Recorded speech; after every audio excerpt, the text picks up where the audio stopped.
आता पाय उचलून खाली गाड्या जाऊ द्या. कोणाच्या खिशातलं बघा वॉच पॉकेट पडलं इथं आणून दिले. ज्याचं कोणाचा असेल त्याने आयडेंटिटी कार्डावर गर्दी बघा, गर्दी सांगून जाते मागणं कुठलं तुफान येतंय.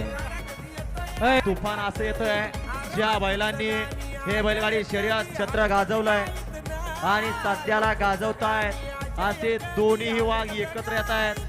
एक मुंबईचा बेताज बादशाह आणि एक संभाजीनगरचा बेताज बादशाह असा लखन आणि मथुरची गाडी येते. हा प्रेक्षक हा झाली बघा एंट्री मैदानात. ज्या जोडानं काळ गाजवलाय, काळ गाजवतायत लाखो चाहत्यांच्या मनावरती अधिराज्य गाजवतोय असा जोड मैदानात दाखल झाला. लखन आणि